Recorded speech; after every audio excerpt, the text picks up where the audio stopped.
Hi, thanks for joining us in our Sportsnet studios. I'm Kevin Gance. He was a part of Penn State football for 61 years, the last 46 as head coach, and won a record 409 games. He always preached success with honor, leading the Nittany Lions from obscurity to national prominence. But in just over 5 days, his fall from grace, reminiscent of a Greek tragedy. Joe Paterno was fired Wednesday night and leaves behind a multitude of questions regarding his legacy after shocking charges of child sexual abuse were levied against longtime defensive coordinator Jerry Sandusky. The scandal at Penn State has truly shocked the nation and the Penn State family even more. It was all supposed to end on his terms, ceremoniously. Not scandalously.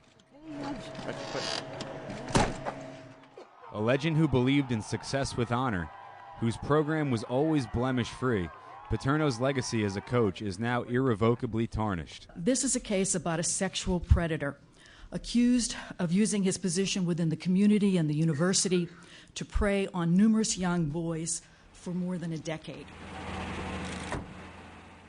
And while the state says he broke no laws, Paterno has come under major scrutiny about what he knew and when he knew it. I know you guys got a lot of good questions, and I'd like to answer them. I can't do it now. We're going to try. I'm sorry the press conference didn't turn out, but we'll try to have another one soon. The question of a perceived moral failure to report allegations against Sandusky to the proper authorities has created a cloud of controversy over the coach and the entire hierarchy of Penn State. This is not a case about football. It's not a case about universities. It's a case about children who have had their innocence stolen from them. But his accomplishments on the field, while now overshadowed, are still the stuff of legend.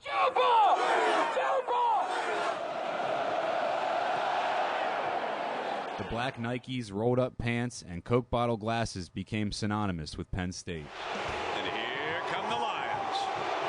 A Brooklyn, New York native and graduate of Brown University, Paterno joined the Penn State coaching staff in 1950. Come on, get to the ball. Let's go. And became the head coach in 1966. But now Blackledge is going to put it up on first down. He's going for the bundle.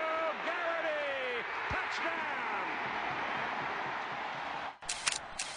He won 2 national titles following the 1982 and 1986 seasons. Joe Paterno down in the middle of the happy melee. He coached 5 undefeated teams, won 3 Big Ten Conference titles, and 9 Coach of the Year awards. The first coach in major college football history with 400 wins.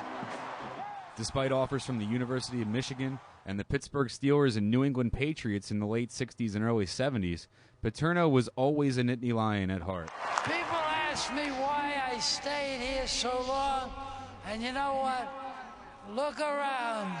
Look around. I stayed here because I love you all. Paterno's achievements are second to none, but as we found out in this recent interview, he always hoped his impact on players went well beyond the football field.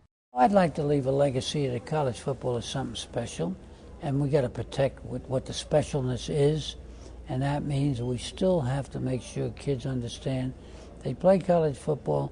First, they come there to get an education. We cannot justify having kids come to good universities, great universities in most cases, play good football, and then at the end of 4 years leave without a diploma. I think we're cheating them. The second thing is they learn what loyalty is to each other, teamwork, all right, commitment, discipline, and that it's a really special time for them that they can't get anyplace else in their college experience. But now, the winningest coach in Division I history has been forced out. Instead of being carried off into the sunset, it's amid a spotlight of what may be the most heinous scandal in collegiate sports history. A sad ending nobody could have predicted. Reporting on Penn State, Kevin Gance, Comcast SportsNet. Despite all the recent allegations and the scandal rocking the Penn State community, a Big Ten championship berth was still on the line Saturday in Madison, Wisconsin, as the 9-2 Nittany Lions took on the 9-2 Badgers for a spot in the Big Ten title game next week against the Michigan State Spartans. Nittany Lions won by 41 points in their last trip to Camp Randall back in 2008, and Penn State started off well today. Matt McGloin off play action. Here he hits Curtis Drake, who has nobody around him, Easy 44-yard score puts PSU up 7-0 early. But they had to contend with Wisconsin running back and Big Ten leading rusher Monte Ball. Here he drops a nasty stiff arm to Penn State safety Nick Suke, picking up the first down, leading to one of his 2 first-half touchdowns. Moving on to the third quarter, Ball takes it in from 9 yards out, his 3rd touchdown of the day. He's had 2+ TDs in every game this season.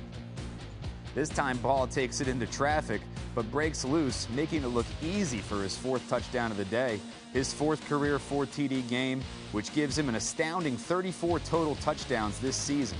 Wisconsin routs Penn State 45-7, and they'll face Michigan State in the Big Ten title game next week in Indianapolis. Well, after 5 days off, the Flyers begin a 3-game road trip Friday night in Anaheim against the last-place Ducks, who with just 7 wins and 18 points sport the league's worst record. Heading into their matchup with the Flyers, however, the Ducks made headlines Wednesday night shortly after their 4-1 win against Montreal by unexpectedly firing head coach Randy Carlyle. Carlyle becomes the 4th NHL head coach to be fired already this season and the 3rd in just the past week, joining Bruce Boudreau in Washington and Paul Maurice in Carolina. So who's the new coach, you might ask, that the Flyers get the pleasure of welcoming to Anaheim? A familiar face, none other than Bruce Boudreau. That's right, it didn't take the ex-Capitals coach long to find work after being canned in D.C. on Monday. The Ducks welcomed him in on Wednesday and looked to Boudreau to turn it around quickly as the Ducks have lost 13 of their last 15 games. The Flyers, on the other hand, come in 13-7-3 with 29 points, fresh off their first shutout of the season at the hands of the Rangers last Saturday in New York, and sit tied with the Rangers for 2nd place in the Atlantic Division, although the Rangers do have 2 games in hand. The Flyers and Rangers are 3 points behind the division-leading Penguins, who welcomed the return of Sidney Crosby last week, and Sid the Kid looks to be back to his old playmaking ways. The Orange and Black come into Anaheim a bit banged up, led by Captain Chris Pronger, who had surgery Tuesday to clean out some loose particles in his knee and is expected to miss about 4 weeks. You know, certainly the news is not what we wanted, and it's hard to replace a guy like that. You can't. The Flyers have dropped 3 of their last 5 games and will need guys like Danny Briere, Kimmo Timonen, and Claude Giroux to continue to step up to fill Pronger's absence and build some consistency. Claude Giroux, of course, off to an outstanding start this season, 29 points already in just 23 games, 3rd in the NHL in that department, top 5 in goals scored with 13 already. He's a gritty playmaker and a bona fide superstar on the rise in front of our very eyes this season. With the Flyers, Kevin Gance, Comcast SportsNet.